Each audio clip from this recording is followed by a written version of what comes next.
ఒక sad note ఇవాళ bulletin start చేసుకోవాల్సిన పరిస్థితి. దేశం యావత్తు గర్వించదగ్గ ఒక ధీర వనితను దేశం కోల్పోయింది. ప్రధానంగా దక్షిణాది రాష్ట్రాల్లో చాలా టఫ్ లేడీగా, ఒక స్ట్రాంగ్ లేడీగా ఎన్నో ఇబ్బందులు ఎదుర్కొన్నప్పటికీ, ఎన్నో అవాంతరాలు ఎదురైనప్పటికీ కింద పడిన బంతిలాగా అదే స్థాయిలో మళ్ళీ తారా స్థాయికి చేరి తమిళనాడే కాదు మొత్తం దక్షిణాది ప్రజల హృదయాల్లో ఒక సుస్థిర స్థానం సంపాదించుకున్న ధీర వనిత జయలలిత కన్ను వేయడం ఒక రకంగా చాలా బాధాకరమైన విషయం. దీన్ని కొద్దిసేపు క్రితం ఇప్పుడే మనం విజువల్స్లో కూడా చూసాం. ప్రధానమంత్రి నరేంద్ర మోడీ రాజాజీ హాల్కి చేరుకుని నివాళులు అర్పించారు. పన్నీర్ సెల్వం బాధ్యతలు చేపట్టిన ముఖ్యమంత్రికి ఓదార్చడంతో పాటు అక్కడున్న ప్రజలకు కూడా అభివాదం చేయడం మనం చూసినాం. మరికొద్దిసేపట్లో రాష్ట్రపతి ప్రణబ్ ముఖర్జీ కూడా చెన్నై చేరుకోబోతున్నారు. చేరుకుని జయలలిత పార్థివ దేవాలయానికి ఆయన నివాళులు అర్పిస్తారు. ఇక మార్కెట్స్ విషయానికి వచ్చినట్టయితే మార్కెట్స్ ఇవాళ ఒక పాజిటివ్ నోట్లో ట్రేడ్ అవుతున్నాయి. 30 పాయింట్స్ ప్లస్లో 8,157 పాయింట్స్ దగ్గర నిఫ్టీ ట్రేడ్ అవుతుంది. అండ్ సెన్సెక్స్ 90 పాయింట్స్ ప్లస్లో 26,436 పాయింట్స్ దగ్గర ట్రేడ్ అవుతుంది. సెక్టార్ స్పెసిఫిక్ ఇవాళ మనం చూసుకున్నట్టయితే ఎఫ్ఎంసీజీ అండ్ కన్స్యూమర్ డ్యూరబుల్స్ మినహా అక్రాస్ ది ప్యాక్ అన్ని రంగాల షేర్లు లాభాల్లో ట్రేడ్ అవుతున్నాయి. Reality, financial services, IT, media రంగ షేర్స్లో కొద్దిగా బయింగ్ రావడం మనం చూస్తున్నాము. 52 వాళ్ళ గరిష్ట స్థాయిని టచ్ చేసిన స్టాక్స్ ఇవాళ 22 స్టాక్స్ కనిపిస్తున్నాయి. Apollo Sindoori, Allsec technologies, Balmer Lawrie and Bharat electronics, Garware wall ropes, Mangaluru refineries, nuclear software and Swan energy లాంటి స్టాక్స్. ప్రధానంగా ఇవాళ రాణే గ్రూప్ షేర్స్లో కూడా మంచి బయింగ్ యాక్టివిటీ కనిపిస్తుంది. 15% ప్లస్లో రాణే వాల్వ్స్ ట్రేడ్ అవుతుంది. 13% ప్లస్లో రాణే బ్రేక్స్ అండ్ 10+% గెయిన్స్తో రాణే హోల్డింగ్స్ ట్రేడ్ అవుతుంది. నిన్న బాగా పెరిగిన సన్ టీవీలో ఇవాళ ఒక 4% దాకా ప్రాఫిట్ బుకింగ్ చూస్తున్నాము. రాజ్ టీవీ స్టిల్ 3% ప్లస్లో ట్రేడ్ అవుతుంది. హెచ్టీ మీడియా ఇవాళ 52 వాళ్ళ కనిష్ట స్థాయి దగ్గర ట్రేడ్ అవుతుంది.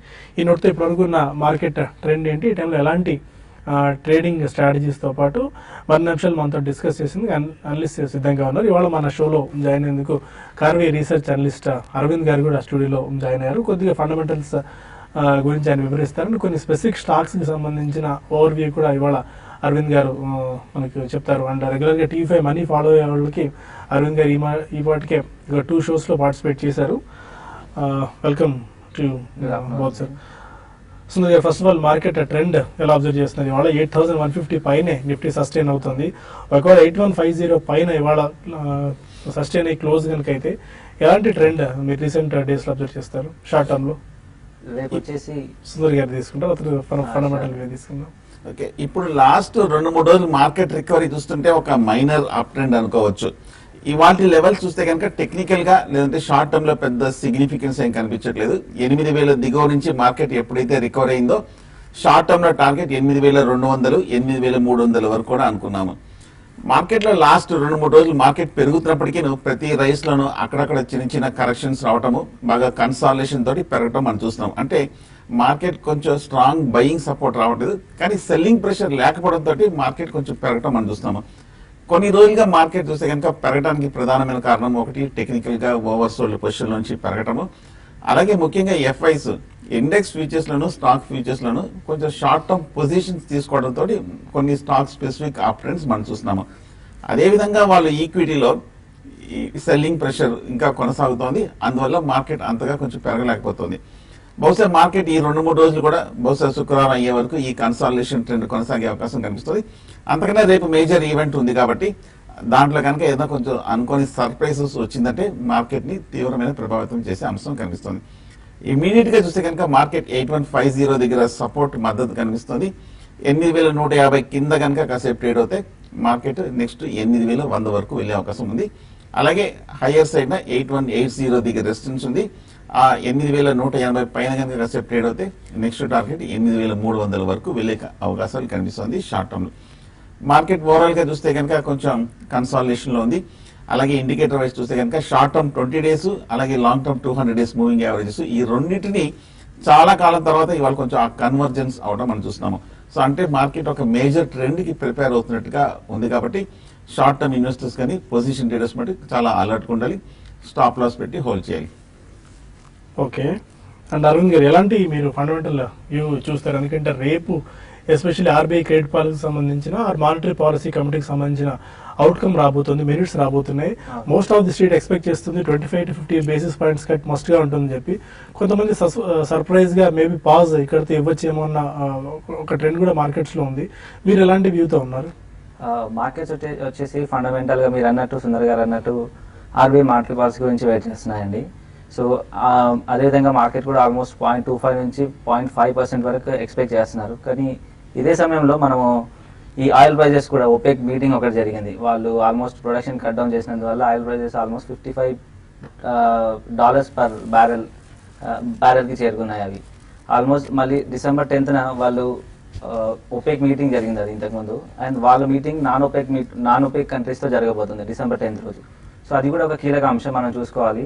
ఎందుకంటే ఆయిల్ ప్రైజెస్ పెరిగినప్పుడల్లా మనకి ఇన్ఫ్లేషన్ అనేది కొంచెం హై లెవెల్లో వెళ్తూ ఉంటుంది. సో $55 ఉందంటే ఆల్మోస్ట్ $60 వరకు ఎక్స్పెక్ట్ చేస్తున్నారు అనలిస్ట్ మార్కెట్స్లో. సో ఒకవేళ 60 టచ్ అయితే కూడా కొంచెం ఇన్ఫ్లేషన్ ప్రైజెస్ ఉండొచ్చు. అది దృష్టిలో పెట్టుకొని ఆర్బీఐ కూడా కొద్దిగా సేఫ్గా ప్లే చేస్తుందని నేను అనుకుంటున్నానండి ఆల్మోస్ట్. అండ్ నా వ్యూలో 0.25 అనేది వెరీ ఆప్టిమిస్టిక్ ఆల్మోస్ట్. ఒకవేళ ఏం తగ్గించకపోయినా కూడా సర్ప్రైజింగ్గా ఫీల్ అవ్వాల్సిన అవసరం లేదు మనము. ఇదే విధంగా మనకి ఫెడ్ రేట్స్ కూడా ఒకటి ఉందండి. ఫెడ్ రేట్స్ కూడా కరెక్షన్ వాళ్ళు ఆల్మోస్ట్ ఇంక్రీజ్ చేస్తారని ఆల్మోస్ట్ అందరూ కన్సెన్సస్లో ఉన్నారు. ఒకవేళ అది కానీ జరిగితే ఆ విధంగా జరిగితే మనకి మన బాండ్ ఈల్డ్స్కి ఆల్మోస్ట్ యూఎస్ బాండ్ ఈల్డ్స్కి ఆ డిఫరెన్స్ ఏదైతే ఉందో తగ్గిపోతుంది. సో అప్పుడు మార్కెట్స్లో మరికొంత కరెక్షన్ రావచ్చు. బట్ ఎనీహౌ కరెక్షన్ అనేది ఒక 100 నుంచి 150 పాయింట్స్ మించి ఉండదని నా అభిప్రాయం అండి. నిఫ్టీలో ఉంటారు. ఎస్ సార్, నిఫ్టీలో. And how do you see bank Nifty అండి? Bank Nifty and banking stocks especially PSU banks and private bank stocks. So bank Nifty అనేది ఆల్మోస్ట్ చాలా వోల్టైల్గా ఉంటుందండి. ఈ నెక్స్ట్ 1.5 వీక్ వరకు ఆ వోల్టిలిటీ కంటిన్యూ అవ్వచ్చు. రేపు ఒక మీట్ని తర్వాత ఫెడ్ మీట్ ఒకటి జరిగినంత వరకు ఈ వోల్టిలిటీ అనేది కంటిన్యూ అవుతూ ఉంటుంది. దాని తర్వాత దాన్ని బట్టి మనకి కన్సాలిడేషన్ అనేది రావచ్చు. And public sector banks almost ఈ డిమానిటైజేషన్ ఎఫెక్ట్ ఏదైతే ఉందో వాళ్ళ డిపాజిట్స్ అనేవి కొంచెం బాగా ఇంప్రూవ్ అయ్యాయి. బట్ అదే సేమ్ టైం ఆర్బీఐ అనేది ఆ లిక్విడిటీని స్క్వీజ్ అవుట్ చేసేసింది మార్కెట్ నుంచి.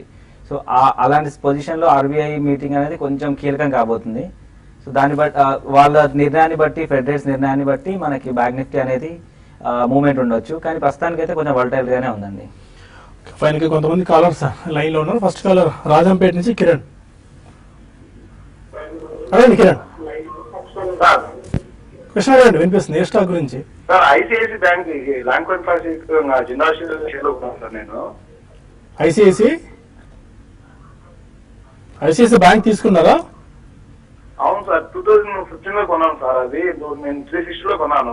ఓకే. అప్పటికి కూడా లోన్ ట్రేడ్ అవుతుంది. అది లోన్ కూడా ఇంకా హై కాలేదు. అది ఎట్లా సార్? అది హోల్డ్ చేసుకోవాలా లేదంటే బై సెల్ చేసేయాలా?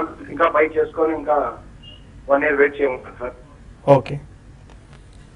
2015లో 315 అంటే కనుక అప్పటికే పీకౌట్ అయిపోయిందండి. 370 రూపాయల వరకు పెరిగి మళ్ళీ కంటిన్యూస్ గా పడుతున్న టైంలో మీరు తీసుకున్నారు. ఆ తర్వాత 180 రూపాయల వరకు కూడా పడి సగం మీరు కొన్నప్పటి నుంచి 50% వరకు అయ్యి మళ్ళీ ఈ మధ్య ర్యాలీలో చూస్తే కనుక కొంచెం రీజనబుల్ గానీ రీబౌండ్ అవడం మనం చూసాం 300 వరకు. టెక్నికల్ గా చూస్తే కనుక ఒకసారి మీరు 180కి ఆ లెవెల్కి వచ్చి బాగా కొంచెం కన్సాలిడేషన్ అయిన టైంలో ఒక్కసారి కొంచెం యావరేజింగ్ చేస్తుంటే కనుక మీ కాస్ట్ ప్రైస్ కూడా బాగా తగ్గిండేది. ఈ పార్టికల్లో ఆల్మోస్ట్ కొంచెం నో లాస్ నో ప్రాఫిట్ కైనా వచ్చిండేవారు కూడా. అయినప్పటికీ పర్వాలేదండి, ఎందుకంటే ఐసిఐసి బ్యాంక్ కొంచెం స్ట్రాంగ్ మొమెంటం ఉన్న కౌంటర్. ఈ మధ్య బ్యాంక్స్ అన్ని కూడా మళ్ళీ లైమ్ లైన్కి రావడం మనం చూస్తున్నాము. లాట్ ఆఫ్ యాక్షన్ కూడా నెక్స్ట్ ఫ్యూ మంత్స్ లో ఉంటుంది. ఈ స్టాక్ కూడా ఈ మధ్య బాగా కన్సాలిడేషన్ అయ్యి కొంచెం స్థిరత్వం అనేది మనం చూస్తున్నాము. ఏమాత్రం కనుక next couple of RBI meets లో కనుక ఏమైనా బ్యాంకింగ్ సెక్టర్ కి పాజిటివ్ గా ఉందంటే కనుక ఇక్కడ నుంచి పెరిగే అవకాశాలు కనిపిస్తుంది. ర్యాలీ వస్తే కనుక మళ్ళీ 350-330 రూపాయల వరకు వెళ్ళే అవకాశాలు కనిపిస్తుంది. సో కాబట్టి మీరు ప్రస్తుతానికి హోల్డ్ చేయండి. హైదరాబాద్ నుంచి పివిఎన్ రావు రకాలు. గుడ్ ఆఫ్టర్నూన్ అండి. గుడ్ ఆఫ్టర్నూన్ అండి. ఈ బాలాస్ ఫర్ అలయన్స్ గురించి చెప్పండి. ఫండమెంటల్ ఎలా ఉంది? ఒక 1 year కోసం తీసుకొచ్చా. ఈ మధ్య ఒక 25% పెరిగిందంట 2 weeks లో. ఓకే. డౌన్వర్డ్ రిస్క్ ఏమైనా ఉందా? మీరు ఆల్రెడీ తీసుకున్నారంటే తీసుకుందాం అనుకుంటున్నారా? అంటే ఆల్రెడీ ఒక 500 తీసుకున్నాను అండి. ఫర్దర్ గా ఇంకా తీసుకోవచ్చా? 35 తీసుకున్నా అండి ఆల్రెడీ. 35 అంటే మీరు ఆల్మోస్ట్ 15 రూపీస్ ప్రాఫిట్స్ లో ఉన్నారు. 50 రూపీస్ దగ్గర ఉంది బాలాసోర్ అలైస్. బాలాసోర్ అలైస్ చూస్తే కనుక బాగా రన్అప్ వచ్చేసిందండి. ఈ మధ్య కాలంలో చూస్తే కనుక మొన్న last 1 month market down trend లో ఉన్నప్పటికీ ఈ స్టాక్ 20 రూపాయల నుంచి 50 రూపాయల వరకు పెరగటం మనం చూసాము. 45 రూపీస్ అంటే మీరు మంచి ప్రాఫిట్ లో కూడా ఉన్నారు. ఈ సైడ్లో ఈ టైంలో రిస్క్ ఉందా అంటే కొంచెం రిస్క్ ఉందని అనిపిస్తుంది. ఎందుకంటే షార్ట్ టర్మ్ లో బాగా రన్అప్ వచ్చింది, ఎక్స్ట్రీమ్లీ ఓవర్ బాట్ పొజిషన్కి వచ్చేసింది, కరెక్షన్ అనేది రాలేదు, ఇప్పుడు కరెక్షన్ కూడా డ్యూ ఉంది కాబట్టి హై లెవెల్లో బాలన్స్ కరెక్షన్ వచ్చే అవకాశం కనిపిస్తుంది. ఫండమెంటల్ గా చూస్తే కనుక పర్వాలేదండి. ఈ లాస్ట్ 2 quarters స్ట్రాంగ్ రికవరీ మనం చూసాము. మొన్న సెప్టెంబర్ క్వార్టర్ చూస్తే కనుక 12 crores ప్రాఫిట్, అంతక్రితం 8 crores ప్రాఫిట్. ప్రీవియస్ క్వార్టర్ చూస్తే కనుక మార్చ్ ఎండింగ్ కి 2 crores లాస్ తోటి బాగా టర్న్ అరౌండ్ అయినట్టు కనిపిస్తుంది. సో ఫండమెంటల్ గా కొంచెం స్ట్రెంగ్త్ చూసాం మనం. కాకపోతే టెక్నికల్ గా 50-52 దగ్గర కొంచెం రెసిస్టెన్స్ ఉంది కాబట్టి షార్ట్ టర్మ్ లో అయితే కనుక అక్కడ మీరు ప్రాఫిట్ బుక్ చేయొచ్చు. వైజాగ్ నుంచి గుప్తా మరొకాలం. నమస్కారం సార్. నమస్కారం అండి. ఇప్పుడు విఆర్ఎల్ లాజిస్టిక్, కాంకర్ కూడా ఉన్నాయండి నా దగ్గర, కొంచెం లాసుల్లో ఉంది. ఓకే. ఆ తర్వాత రాజేష్ ఎక్స్పోర్ట్ ఉంది, అది సేల్ చేసి మళ్ళీ తీసుకోవచ్చా ఏమిటి అని చెప్పేది. రాజేష్ ఎక్స్పోర్ట్స్ ప్రాఫిట్స్ లో ఉన్నారండి. వాళ్ళ న్యూస్ ఏదో ఉంది, కంపెనీకి వాళ్ళకి ఆర్డర్ వచ్చింది దాదాపు 750 crores ప్లస్ అనుకుంటాను. రాజేష్ ఎక్స్పోర్ట్స్ ప్రాఫిట్స్ లో ఉన్నారా? రాజేష్ ఎక్స్పోర్ట్స్ లేదు, సేల్ చేసి మళ్ళీ కొందాం అనుకుంటున్నాను, తీసుకోమంటారా ఏంటి? అదే ఏ ప్రైస్ లో తీసుకున్నారు? 460 తీసుకుంటే 450 సేల్ చేశాను. ఓకే, మళ్ళీ తీసుకుందామా అని అంటున్నారా? ఫైన్. ఎలాంటి వ్యూ ఇస్తారు? VRL logistics, conquered and VRL logistic చూస్తే కనుక టెక్నికల్ గా వీక్ గానే ఉందండి. 470 రూపాయల నుంచి 260 రూపాయల వరకు పడింది. బట్ ఫండమెంటల్ గా చూస్తే కనుక రీజనబుల్ గానే పెర్ఫార్మెన్స్ ఉన్న కంపెనీ. కాకపోతే ఈ 250-260 దగ్గర మేజర్ సపోర్ట్ ఉంది కాబట్టి ఇక్కడ నుంచి పెద్ద డౌన్ సైడ్ రిస్క్ లేదు. 2015 లో కూడా చూస్తే కనుక ఈ 260 రూపాయల నుంచి ర్యాలీ మొదలైంది. ఇక్కడ నుంచి కొంచెం కన్సాలిడేషన్ అయ్యి కొంచెం ఎదిగే అవకాశాలు కనిపిస్తుంది. అలాగే కాంకర్డ్ కంటైనర్ కార్పొరేషన్ కూడా చూస్తే కనుక టెక్నికల్ గా బాగా పట్ట మనం చూసాము. ఆ మధ్య కొంచెం లైమ్ లైట్ లోకి వచ్చినప్పటికీ ఈ మధ్య కొంచెం ర్యాలీ ఫిజిల్ అవుట్ అయిపోయి కొంచెం స్ట్రాంగ్ రియాక్షన్ తర్వాత ఇంచుమించు 1050 రూపాయల వరకు పట్ట మనం చూసాము. కరెక్ట్ గా ఫిబ్రవరి మొన్నల్లో ర్యాలీ బిగిన్ అయిన లెవెల్ కి రావడం మనం చూసాము. 100% కరెక్షన్ కూడా పూర్తయింది. ఫండమెంటల్ కూడా చాలా స్ట్రాంగ్ గానే ఉన్న కంపెనీ కాబట్టి కాంకర్ నా ఉద్దేశం ప్రస్తుతం హోల్డ్ చేయండి. 1000 రూపీస్ నుంచి పెద్ద రిస్క్ లేదనిపిస్తుంది. అలాగే రాజేష్ ఎక్స్పోర్ట్స్ చూస్తే కనుక టెక్నికల్ గా కూడా కొంచెం వీక్ గానే కనిపిస్తుంది. 750 రూపాయల నుంచి 420-420 రూపాయల వరకు పడి ఈ 2-3 నెలలుగా ఇక్కడ బాగా కన్సాలిడేషన్ అవుతుంది. ప్రస్తుతానికి 3 కొంచెం మొమెంటం ఉన్న స్టాకే, 3 కరెక్షన్లోకి రావడం మనం చూసాము. 3 ఫండమెంటల్ గానే పర్వాలేదు, స్ట్రాంగ్ గానే ఉంది. ర్యాలీ రావాలి, స్టాక్ స్పెసిఫిక్ నీడ్స్ వస్తే కనుక ఇక్కడ నుంచి పెరిగే అవకాశాలు కనిపిస్తుంది.